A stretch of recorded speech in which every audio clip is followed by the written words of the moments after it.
This episode is brought to you by The Venture Project. The Venture Project is a co-working space, business incubator, and mentorship network in Oshkosh, Wisconsin.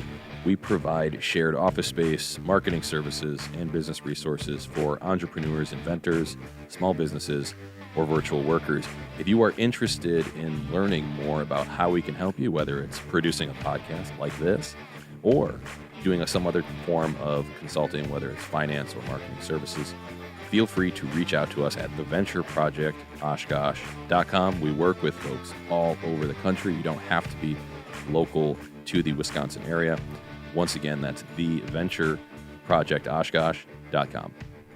Welcome to Winners, Wallets, and Worldviews, a podcast talking about business, leadership, and life. Today we have a sub-series called the Local Legends series, which is a series featuring business leaders and entrepreneurs native to the Oshkosh, Wisconsin area, the area that I reside. The Local Legends series is to show that people don't have to run away to go to the land of dreams in Hollywood or in New York or Wall Street or wherever you think you can go, but you can start right here. Today's guest is Ron Johnson, the United States Senator Ron Johnson, who's a sitting United States Senator, originally from Minnesota, and moved in 1979 to the Oshkosh area to start a business that became the Packer Company, which was producing plastic sheet for packaging and printing applications. Later on, the company grew to be a massive success. After his company, he decided to run for the United States Senate because of his view on how the United States was overspending and bankrupting America. Today's episode, we talk a lot about the national issues that directly affect entrepreneurs and the business community. Whether you love them or hate them, this was a fantastic opportunity to interview a sitting United States Senator who had a wide range of business expertise as well as political experience. So without any further ado, welcome to the show. You got something to fix, or you got a problem, or you want to build something, you're motivated by the actual task itself. It's, winning and losing is just kind of an odd concept to me. You're just trying to improve things. How do you teach more? How do you teach it better? How do you teach it easier? Congress doesn't write laws anymore. They write frameworks. It's one of the ways Congress has just offloaded accountability. I mean, the human toll, the economic devastation, what we've done to our kids. I don't think anybody can take a look at that. Hey, that was a smashing success. It was a miserable failure. This is Ron Johnson Unplugged here. I'm telling you, which I always am.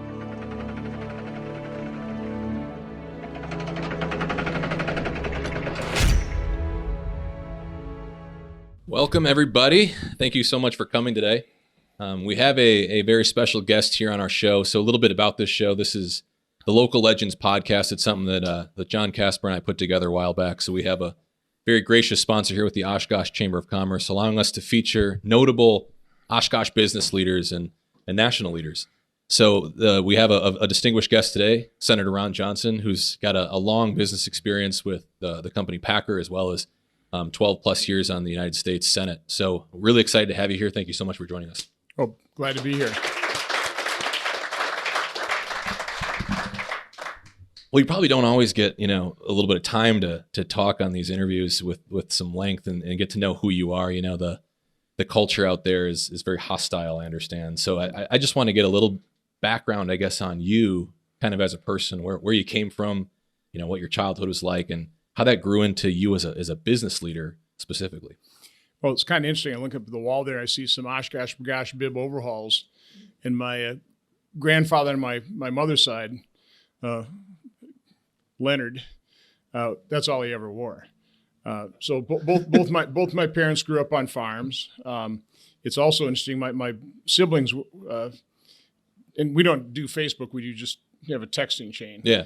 And this morning pops up this old, I guess, just sheet of paper. It's a sign-up sheet. My father lost his father at the age of 4. Had the Depression, I think 1934, in like early January. Mapleton, Minnesota. I'm sure cold like today. They're so dirt poor. She had to literally walk to farm to farm. These farms are a long ways away just to raise enough money to bury him. And then there's a sign-up sheet somewhere in town, must have been, people kind of chipping in. And so people were chipping in 25 cents and 50 cents. So the largest donation, I think, was $2.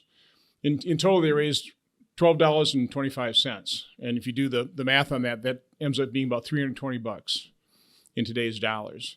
Those are hard times. And so, where did I come from? I came from that. I wasn't back there in 1934, but that's certainly what forged my parents' outlook on life.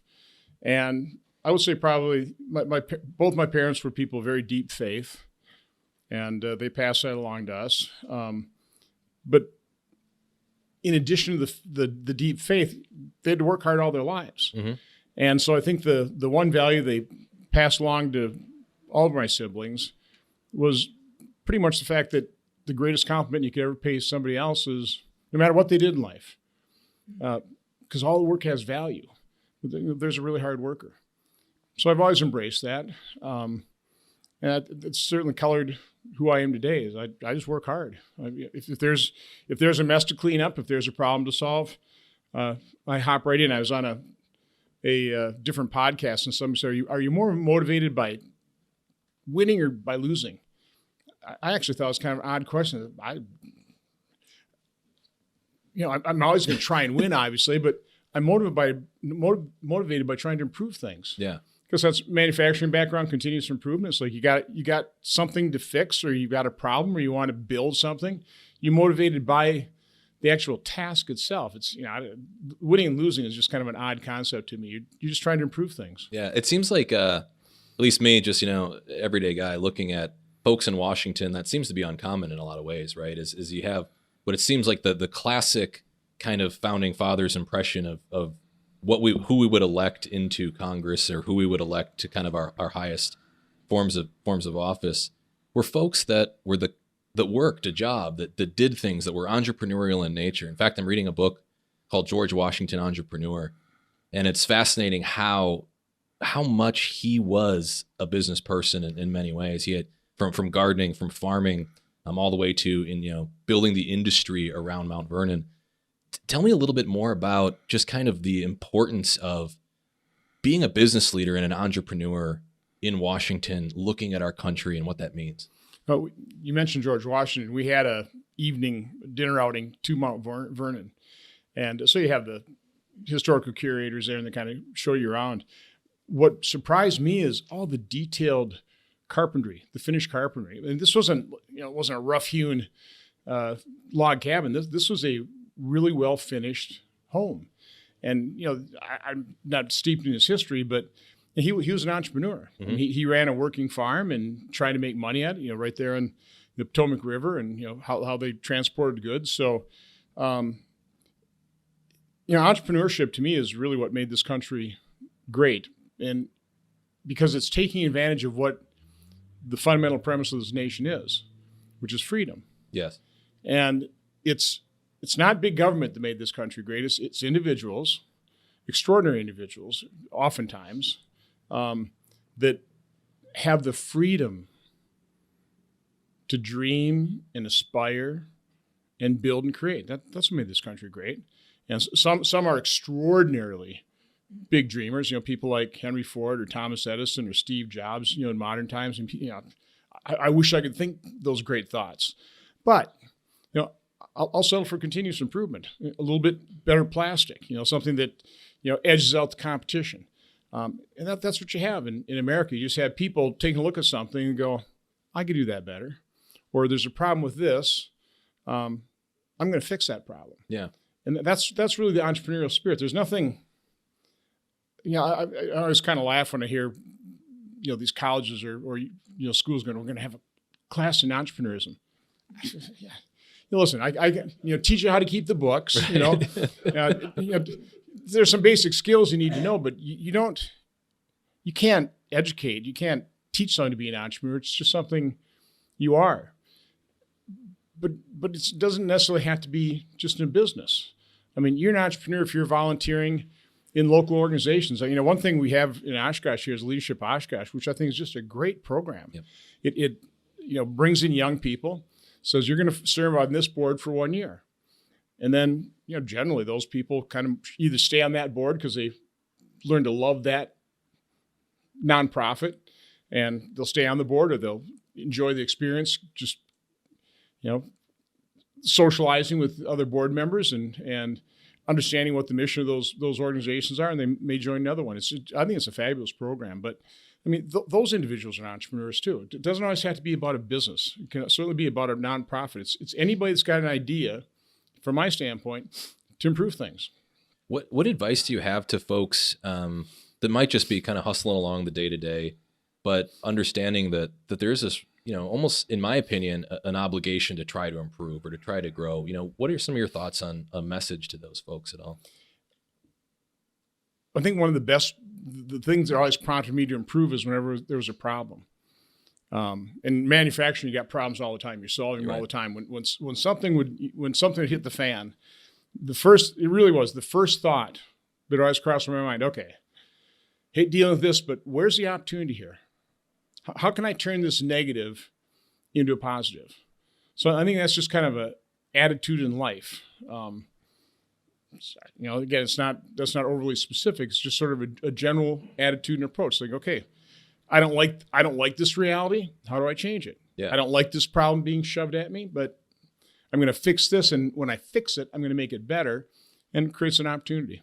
Where do you think some of those values come from? You mentioned you're a man of faith coming from, kind of a farming background and a family that very modest, humble beginnings. Where do you think learning some of those values of how to improve things, how to proactively go solve problems? Well, in the summertime, our parents would every now and again, offload us to the farm, and it's not like I worked my tail off there, but we would participate in chores, and you just saw.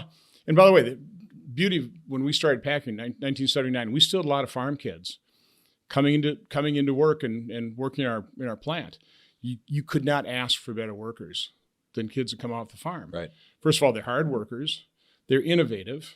They just know how to fix things. Self-reliant. They're used to working. So I think probably seeing my cousins do that and being pretty innovative, obviously seeing my parents who grew up in farms, just work and did everything. My mom, raising kids, she was a full-time mom, but so she would sew little Barbie clothes. It was a little business for her. She sews little bibs in her later years that she just give away, hundreds of them. So again, she was pretty entrepreneurial that way. And then my dad was an accountant, so I didn't get educated in accountancy because I liked accountancy. I mean, accountancy is the language of business. Yeah. I mean, if you in the end, whether you're in a for-profit business or a non-profit business, it comes down to dollars and cents. I mean, you have to have an accounting. You got to know where you're at, and you got to have more debits than credits. And so again, it's just kind of those basic background things. You talked a little bit about propensity to solve problems, propensity to go after challenges. What were some of those things, kind of before your political career and your business career, that were just notable challenges or stuff that just really you were really proud after that was done? I've always had an affinity to improving education because I hated school. Sure. It never challenged me. The university system is awful. So when I see something that's bad like that, there's got to be improvement for it. I mean, I remember late nights with my brother Dean. We were going to the University of Minnesota at the same time, and you couldn't get classes. So you're delaying graduation because come on, can't you guys figure out a way? Everybody's got to take these classes. You know how many people? There's got to be a way of doing this, right? Right. So I think that just kind of started the process. But I remember Stan Spanbauer when my second oldest daughter left Lourdes to go to North. He called me, and again, he's big into continuous improvement. He's big into total quality management. So he wanted to do an exit interview. Why'd your daughter leave Lourdes? And so then I got sucked into that, and as a volunteer basis. But I never understood in the age of information with all this technology that we weren't using it in schools. It's like, come on, I mean, yeah, same old boring process. I know. So at Lourdes, we started something called the Academic Excellence Initiative, mm-hmm. and the tagline was pretty accurate description of what we're trying to do. How do you teach more? How do you teach it better? How do you teach it easier? Mm-hmm. Now, my brother, we'd started a business called Home Time. It's a PBS series on how to DIY projects in the home. But part of that, the main purpose really was to sell how-to tapes. Okay. So, you could get a book on a how-to, which works, but a video worked a lot better. You could actually see in real time how to do something. Mm-hmm. So, I always hear, pictures worth 1,000 words. Well, a video is really effective. So the example I used to use, and by the way, I got creamed by Ken Burns by saying this one time, I think during my second campaign. I wasn't suggesting replacing high school teachers. What I was suggesting is, just as an example, how you teach more, better, easier.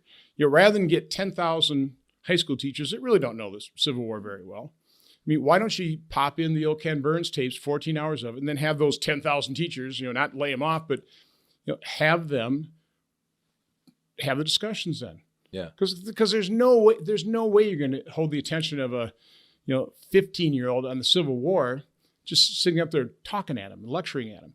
But you pop in a videotape and something that's done as excellently as what Ken Burns did, then you start having the discussion. So again, I mean, you can kind of see how my mind's working here. Yeah. I'm sitting back there going, I hated school. I thought it was a waste of time. Never challenged me. And I know a lot of kids are that way. How can you make it more challenging? How can you improve it? How can you teach more? How can you teach it better? How can you teach it easier? And I think that's an interesting question because like you, I was never that interested in school or things like that. But what's interesting to me is today we're in a very different time. And this is, I think, becoming a national issue. And I've seen you talk about it and other things is information is everywhere. And the problem seems to be the vetting of that information, because now when you get into the vetting of the information, we're starting to see things like political bias come out and what's even shown. And, a few weeks ago when you did your second opinion, this is an example of revealing things that weren't shown on social media or these other things. How do we solve that problem? If all information is available on right and wrong, how do we figure out what's right and what truth is? You need to be a very discerning consumer of information. Way back when I was young, we had 3 networks in PBS. And by and large, I think I know that those anchors were probably more to the left of center than certainly center. Certainly weren't right. But you really couldn't tell. They had been educated as journalists. And back then, the university system had been completely corrupted by radical leftists that now run it. Mm-hmm. So there were actually principles that were being taught for all professions. And, these are some tried and true principles of journalism, who, what, where, and why. Just ask the questions. Your job is to get information conveyed to the public. It's not to be a political pundit. It's not to be an advocate for one side. You're here explaining information. So, back then, way back then, you had these major news anchors. You had, again, 3 major networks in PBS, and they played it pretty straight. And you could pretty well rely on the fact that what they were telling you was pretty accurate. And then that was reinforced by, you had real journalists, whether it's New York Times or Washington Post or Wall Street Journal. I mean, they're all reinforcing each other. They were fact-checking each other. Mm-hmm. They were keeping each other honest. But what's happened, and I always say this is the master stroke of the left, they took over the university systems, the radical left did. Vietnam War protests, administrations capitulated, radical left runs in, fills the void. So now you've had the radical left. I'm calling them radical left because they are. But they're now in charge of college education. So they're teaching our teachers how to indoctrinate our children. They teach our journalists how to become advocates. And that's what we've got now. It's actually amazed me it's taken this long for it kind of to come to a head the way it has right here in 2022. Well, what about the issues with, social media, Google, other, places that you're going to seek information that you could challenge an educational institution with?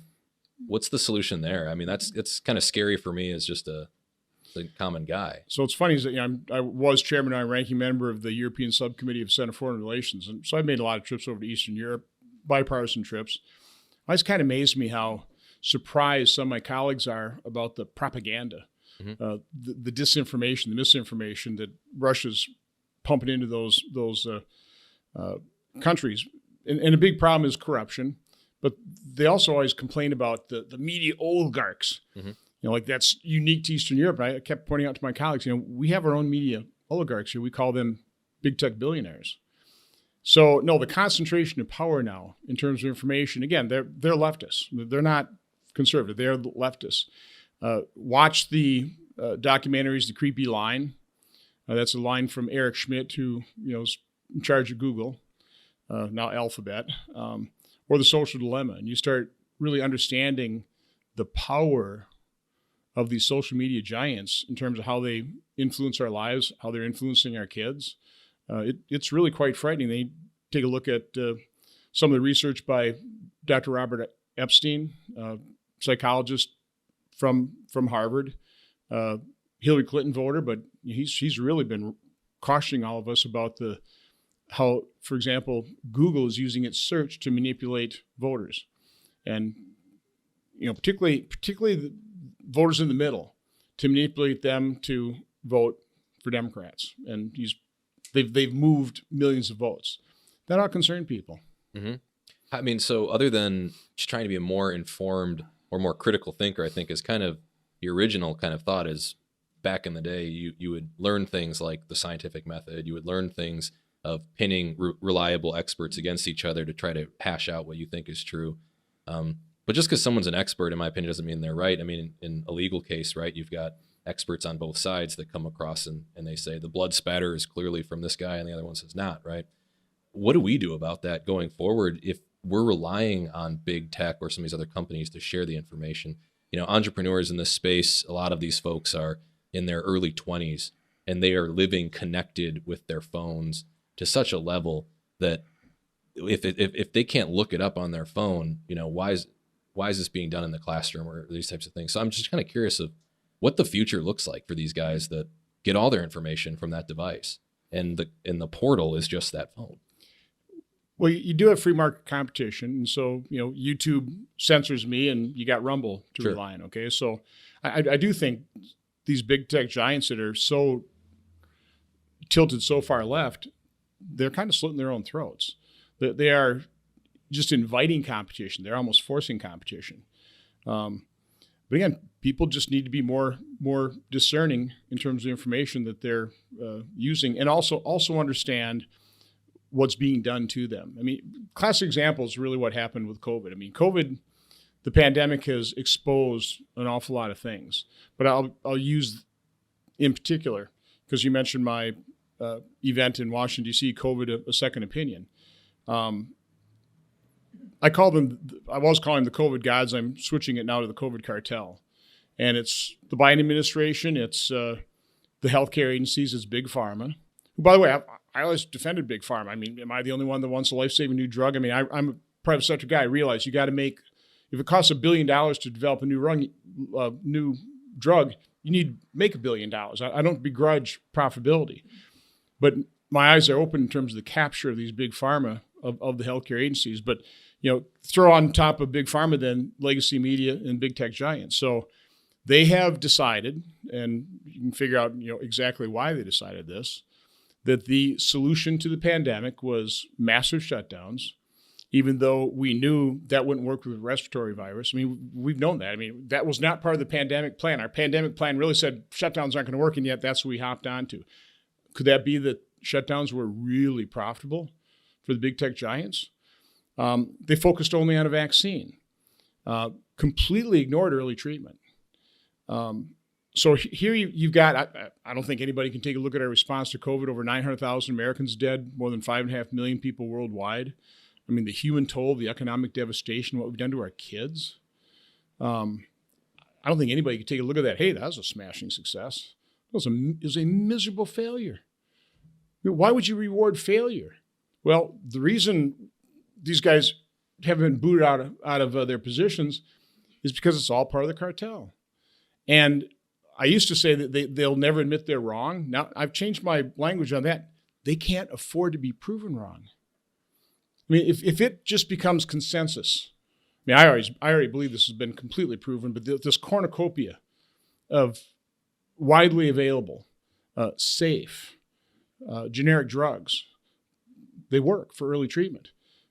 If that becomes a general consensus, what are these guys going to say? I mean, they not only ignored it, they blocked it. They actively sabotaged early treatment. The body count is way too high. But here's my main point.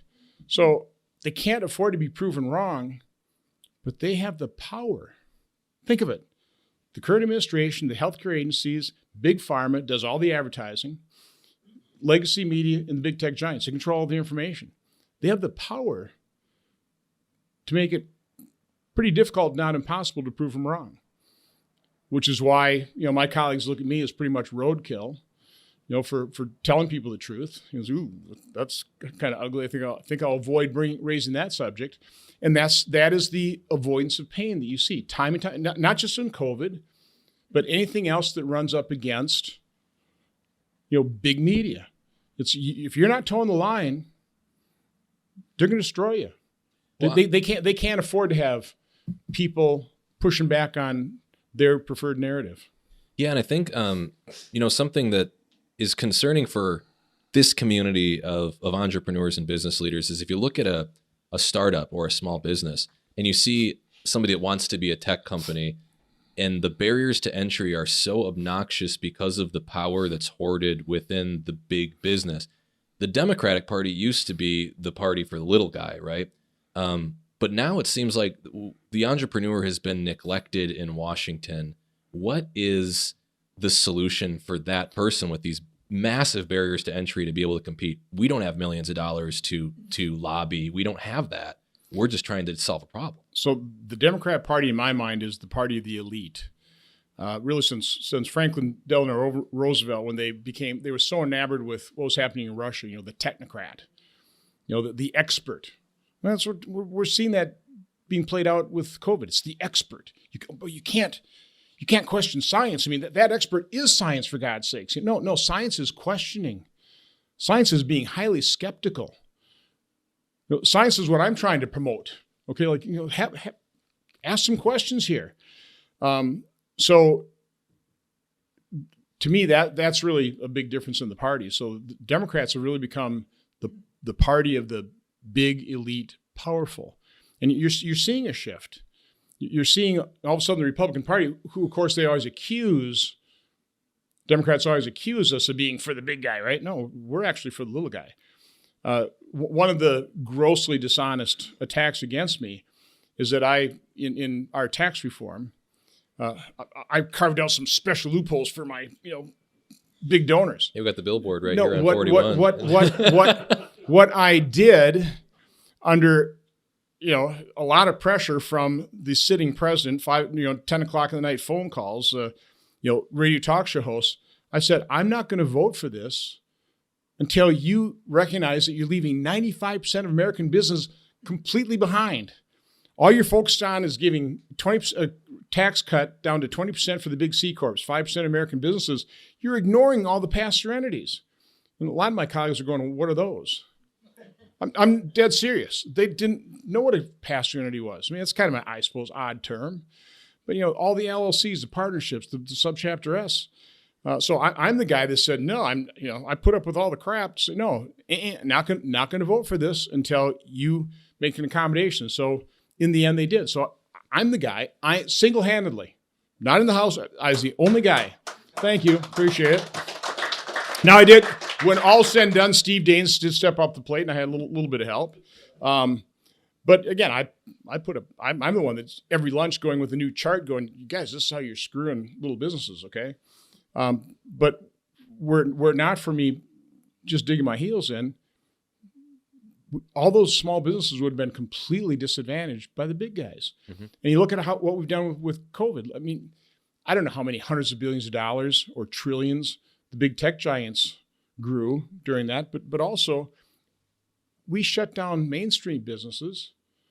I mean, the big box stores got to stay open. Of course they had to stay open. I was actually asked by USA Today because I had the I was the first guy to make the point that we tragically lose 36,000 people a year on the highways, but we don't shut them down because we need a transportation system. Duh. So when they're talking about all these shutdowns, this is March. USA Today reached out to me, and this is how unfair it is, by the way. It said, "Hey, Senator Johnson, we see you're against shutdowns. You want to write the op-ed that's counter to our op-ed? Because we're going to, we're going to talk about that we need shutdowns. Now, they, of course, don't let me see their op-ed. They just give me, a measly little 300 words to write my little piece. Then, of course, they take that and pick it apart. But anyway, so March 30th, 2020, I'm writing an op-ed for the USA Today saying we can't shut down our economy. We shouldn't shut down the economy. Because I knew.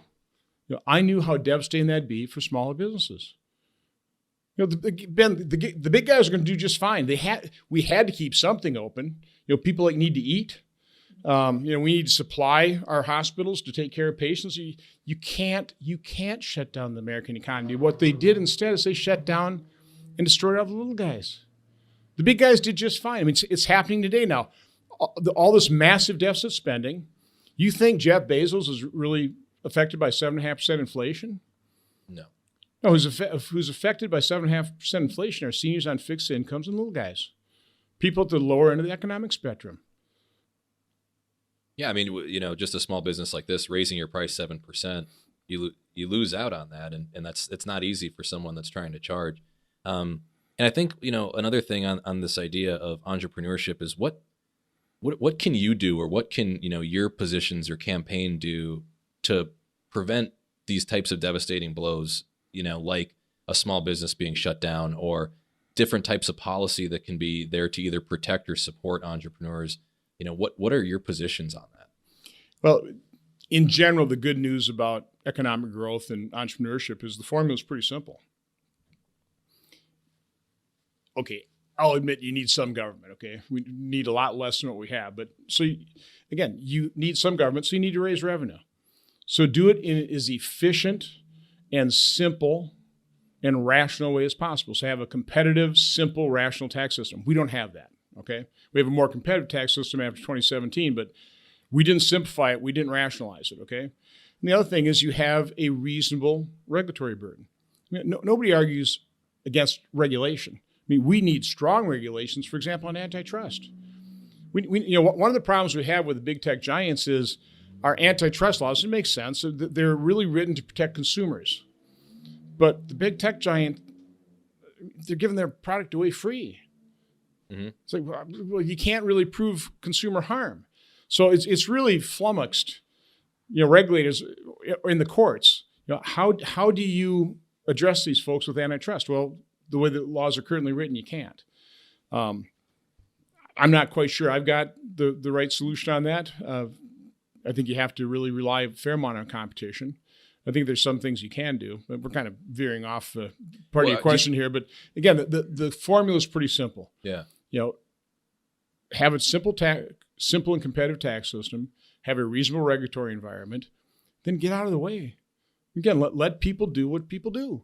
They think about things and create as little interference for them as possible so they can spend most of their time. And I think really the masterstroke of Trump is we did the competitive tax system, but he recognized the burden of regulation, so he stopped adding to it. We reduced it somewhat, but just the act of not having to worry about a new regulation allowed people for at least 4 years, 3 years until COVID recession hit, it allowed people to just think about their products and services, how to prove them, as opposed to, okay, how to comply with this government regulation to prevent being fined or put in jail. Yeah, I can completely understand that. We talked about it before. This was just the issues of compliance with a small business. We don't even have the capacity to know a lot of the things that are out there. Is there discussion or ideas of you talked about, the Trump administration kind of pausing it, and which showed a lot of help, but is there like reform in the future or something like that? So one of the pieces of legislation I got passed through our committees, it never got signed into law because we didn't have to, because Trump actually enacted it. It was called the Good Act, Guidance Out of Darkness. Part of the really nasty things that big government does to you is, well, first of all, Congress doesn't write laws anymore. They write frameworks. It's one of the ways Congress has just offloaded accountability. It's like, they just write these frameworks for laws that are just well-intentioned. So, well, just good intentions, right? And then they give the executive branch all the authority to write the rules, the regulations, and the guidances. And these agencies don't even publish the guidances. I mean, you don't even know what you're, and the guidance course is kind of trying to explain the rule, the regulation that just trying to explain the law. So you got multiple layers of what you need to comply. And the federal government wasn't even publishing the guidances. And of course, then they tell you that ignorance of the law is no excuse. So no, you're screwed 16 ways on Sunday when you're an entrepreneur, which is why, it's pretty simple formula for encouraging entrepreneurism is get out of the way. Let these guys concentrate on their products and services. Yeah. I did want to ask you one question that has come up a little bit. And, when you announced you were running again, there was obviously folks on both sides of the political spectrum that were critical of your decision to run a third time. And I just wanted to give you a chance to respond to that criticism. Well, first of all, I would challenge both sides. I mean, there might have been a couple of Charlie Syke-like folks, not many. One of the reasons that I decided to run is as I traveled around the state, there was strong encouragement. I mean, I wasn't having people go, hey, remember that pledge? No, they're saying, forget the pledge. We need you to run. So no, from our side, it was nothing. It was really nothing but strong encouragement. Again, now there may be a couple of Charlie Sykes on the air or something, but by and large, our side. The other side, again, they want this seat. I think they recognize running against an incumbent, one that's willing to call them out. They didn't want to see me run. So yeah, they're gonna press any button they can. Offer any criticism, offer any lie, any distortion, which is what you're seeing on all the billboards. Yeah. What about just kind of seeing you as a United States Senator, seeing your business career? We've got folks in this room. We've got folks that are part of our space that are aspiring leaders, business leaders, community leaders in many different ways. What are some tips that you would give them of kind of the old Kennedy, I think it was the Kennedy quote, right? Ask not what the government can do for you or what you can do for your country. What is kind of your advice to some of these folks out here as aspiring leaders? Have integrity. I think it's kind of just that simple. I mean, you're given your level of talent and intelligence by our Creator, but you kind of decide to what extent you have integrity. And certainly, what I found is there's a whole lot more integrity in the private sector than there is in the political realm. Talk more about that. A whole lot more. Well, in what ways? Any lawyers in here? I always used to say, the three occupations I'm not real fond of: lawyers, investment bankers, and politicians. So okay. There goes that vote. But I'm not a politician. I'm a citizen legislator. But I try and explain to people. I rarely did contracts. Rarely, only if it was absolutely forced on me. And the reason I didn't do contracts is when you're dealing with people with integrity, you do a deal. You know what you're doing. You know exactly what you mean. And so I much preferred a handshake gentleman's agreement, because what I found is the minute you put it on paper, the minute you had a contract, now somebody feels, ooh, they didn't mention this. Mm-hmm. Here's the loophole. And then they almost feel justified in doing it, even though that's not what we meant. So again, I just found two things. And this is, you want to know what I really, in terms of the difference between the private sector and government. First of all, in the private sector, you see excellence all the time. You're competing against excellence. You don't survive in business for long if you're not excellent. And why are you excellent? Because your competition is excellent. Mm-hmm. Okay, so a free market, free enterprise system drives excellence. I always say it guarantees three things: the best possible price, the best possible quality, the best level of customer service. That's what the free market does. Think any of those things apply to government? No. There may be a few little pockets, but by and large, you just see waste. You don't see excellence in government, and again, in the private sector, you see a great deal of integrity, because you also don't succeed in business without people recognizing you can trust that guy or gal. Yeah, it sounds like the nature of the legality of these discussions loses the spirit of the discussion, loses the spirit of the agreement, which is what you seem to find. The private sector is much better at kind of understanding that spirit and having that competitive edge. So a quick example, it will be interesting to see what billboard's going to come out of what I've said here today. And I'm dead serious about that. Again, I'm This is Ron Johnson Unplugged here. I'm telling you, which I always am, and much to the chagrin of my, political advisors, who I very rarely listen to. Well, something, of all the kind of policies and information and things that you're running into, what keeps you up at night? What is something that really worries you about the fate of Wisconsin and this country? Well, first of all, because I have integrity and I tell the truth, I sleep like a baby. I mean, I always tell, I sleep the sleep of the righteous. I mean, my head hits the pillow and I'm out. Now I wake up and then I start thinking about all the things. So if you're wondering me what worries me, it's what's happening in this country. It's what I said in my first commercial. I mean, why are you doing this? Because our nation's being torn apart. It's being torn apart. This isn't an accident. Yeah, we had Jordan Peterson come to our Senate lunch a couple of weeks ago, and I'd heard of him. I'd seen a couple snippets of his videos. He made 2 points. I want to focus on the one. He said, conservatives are just awful at making the case for our values. Yeah. But then he absolved us of it. Understand why, though? It's because nobody ever thought you'd have to defend some of these basic values. It's like, why are we having to? Because the left is, all these things are under assault. The family.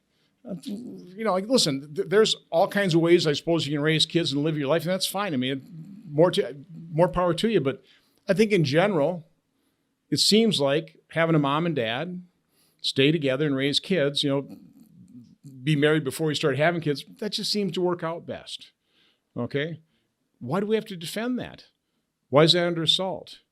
So, I don't know, what was the question?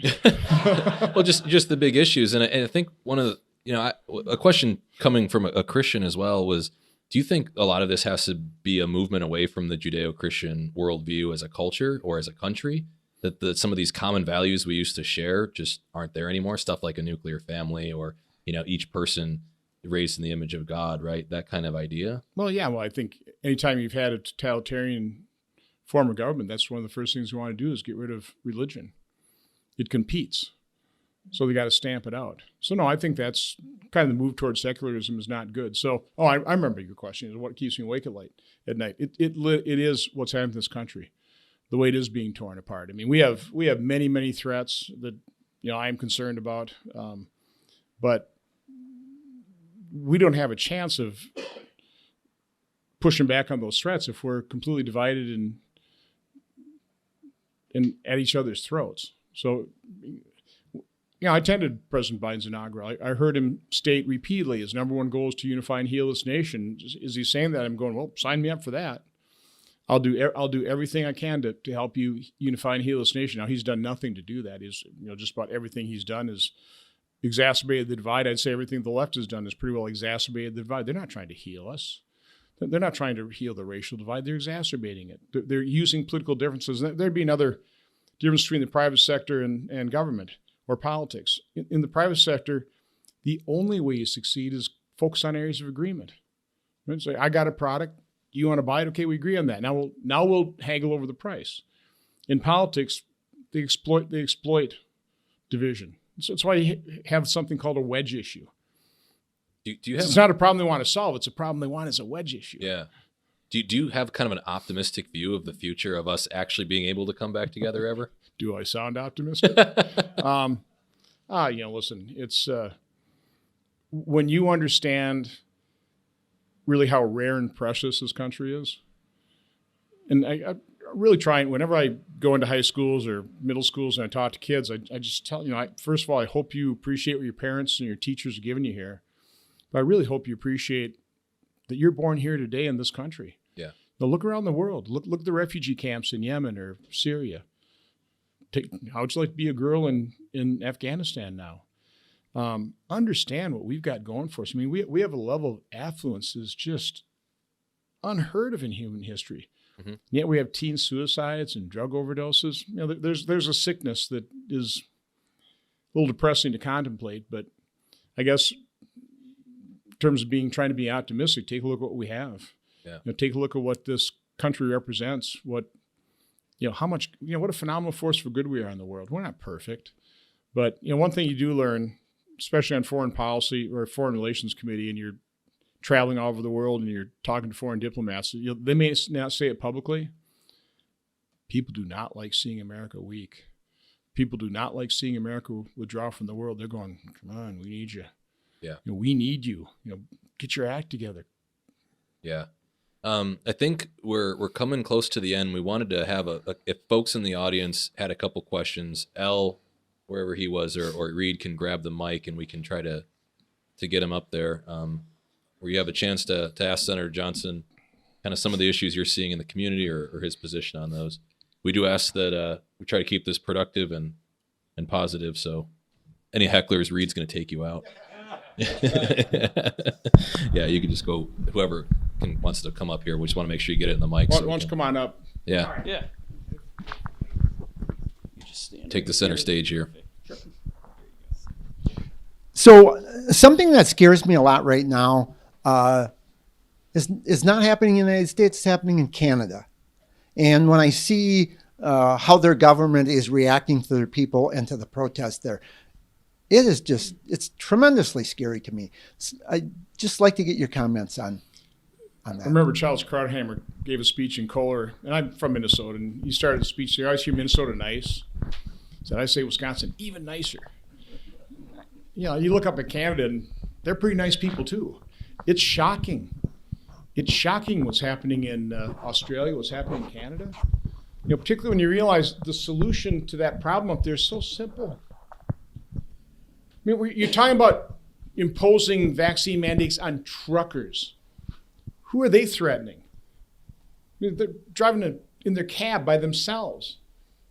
The solution is pretty simple. It's just just give them their freedom and recognize their personal health autonomy. And the fact that Trudeau can't understand that, I guess it shows the power of tyranny.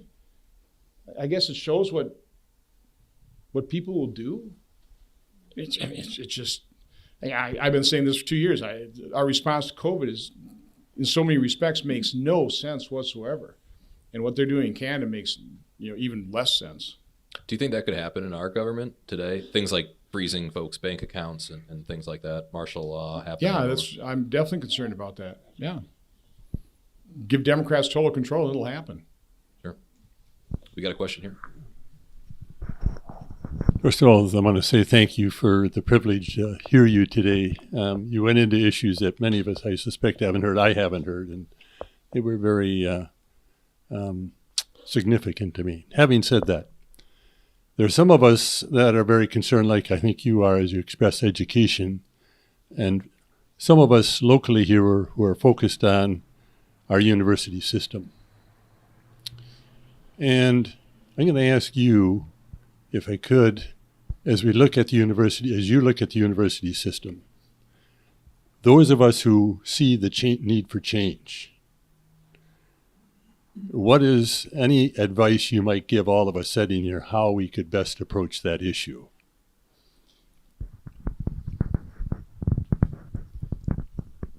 As I said, I was not a real big fan. We've actually told our kids, don't send our grandkids to college. Before I decided to do this thing, I brought in Charles Murray. He'd written a book called Real Education. And one of he made 4 points. First of all, ability varies. Like, duh. With that in mind, he says, half are below average. And I'll tell you, on the PI Council, the Partners Education Council, the educators hated hearing that. They just didn't want to, no, ability varies, just mathematically, half are below average. The third point he made, they really railed against, which is too many kids go to college. And I'd agree with that point. The fourth point, he said, we just got to do a much harder, much better job challenging the top 10%. But lay that aside. I think we've done an enormous disservice to our children for decades now, saying you got to get a college degree. Listen, I'm regardless of what I said, I'm all for higher education. I'm all for people if you want to get a 4-year degree, hopefully something that can turn to like a productive life for you, even better. But in saying you've got to get a 4-year degree, what does that say to kids that don't want to get a 4-year degree? They don't have an aptitude for it. that by not getting a 4-year degree, you're some kind of second class citizen, or the work you're performing isn't quite as valuable as what you get with a 4-year degree. Now, again, value will be, judged in dollars and cents. Right now, you're sitting in the catbird seat if you're somebody who's got the skills of a trade, plumber, electrician, carpenter. We need plumbers, carpenters, electricians. So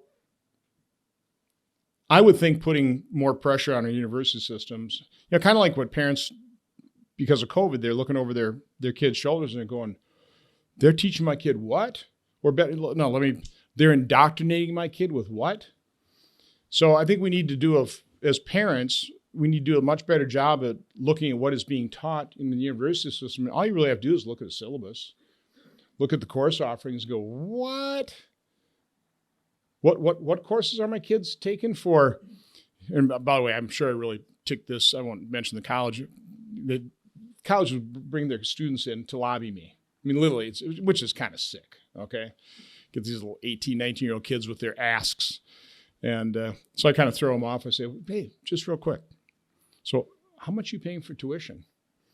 And then they'll say outrageous numbers, like $50,000, $60,000 a year. And I go, whoa, so you really think it's worth that? And then you just see the people that brought them into lobby just cringe.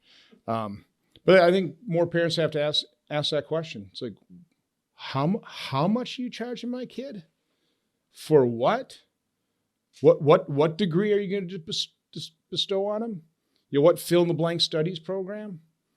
No, we got to ask some real hard questions. And, of course, all the student loans, fostered by the federal government, what we enticed our children to collectively incur $1.7 trillion in debt.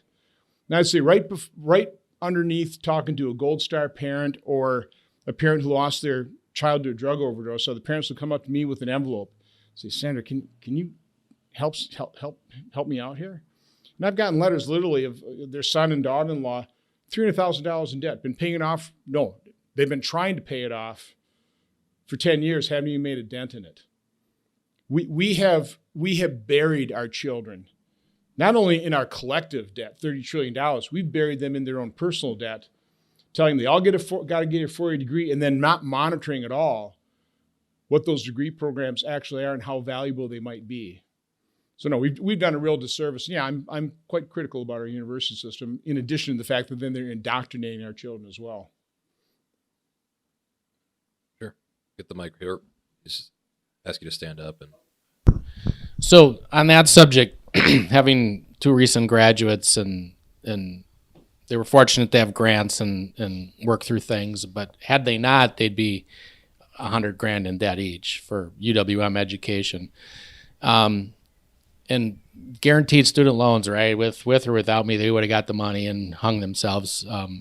And so, is there any way possible to to have to get through underwriting for a student loan the same way you'd have to get through underwriting on a business loan?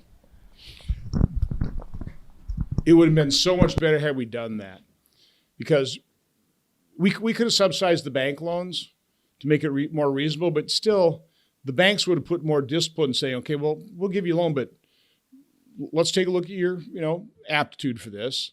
Let's take a look at what your degree program is going to be. Let's kind of follow how you're performing. There were, again, just like there'd been covenants to the loan, right? There would have been a greater discipline. And so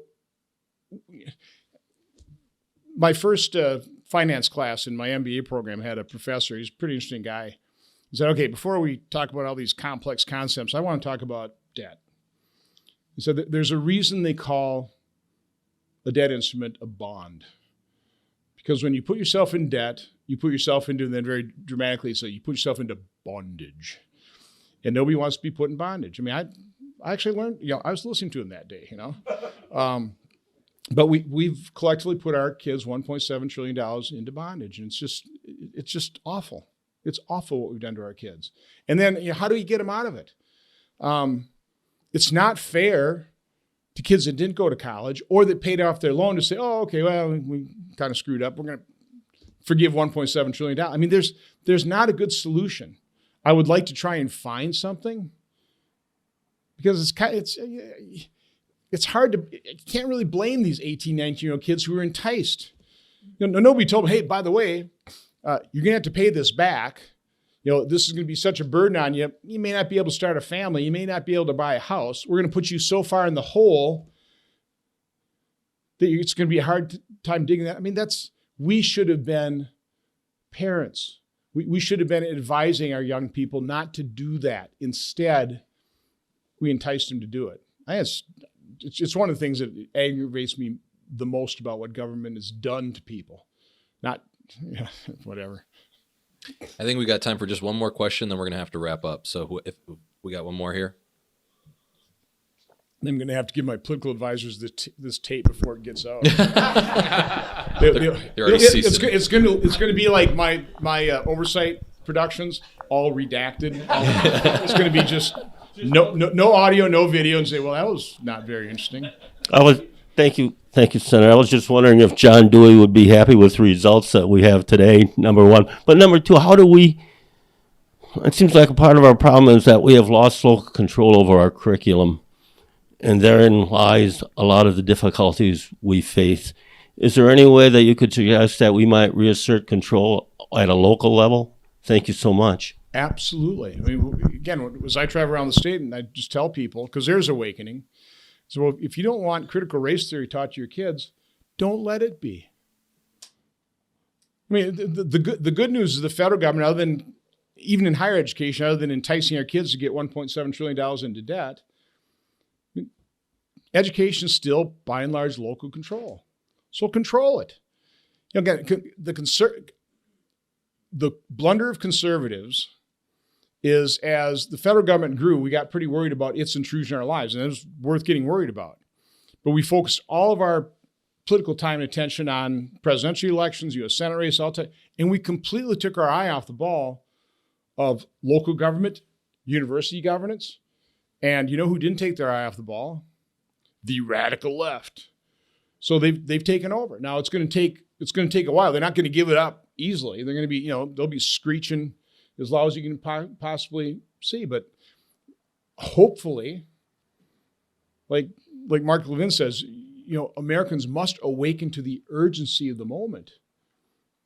This is a hinge point. Are we going to recover from this? Are we going to continue down this path? I think the good news is, I think most people kind of on the right side of the equation here. I think most people do recognize that America is a phenomenal force for good, that freedom is crucial. And let's face it, a million of the finest among us fought and died for it. So I think that we do understand that. And by the way, people coming in this country, I don't condone the illegal immigration, but they're coming in here and they've got an appreciation for America, probably in many instances better than a lot of people that are just used to it and just want to gripe about it. It's that influx of it should be a legal system, but it's that influx of people that are coming here because they recognize what is unique about America, what is so unbelievably precious about this country. So I don't know how you spark that in the current population. I think the disaster of Democratic governance is certainly a spark. I think you're seeing that in the opinion polls, that the overreach. So again, hopefully people are paying attention. This is a master's class in the results of Democratic governance. So if you're not paying attention, I don't know what'll wake you up.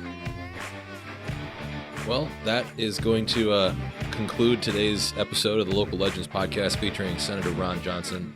Senator, thank you so much again for your time today. Thank you. Appreciate the opportunity. Thank you. We've got some light hors d'oeuvres over here, and one more thank you as well to the Oshkosh Chamber of Commerce for helping us put this all together today. So thank you again. Thank you. Hey, thank you. Thank you.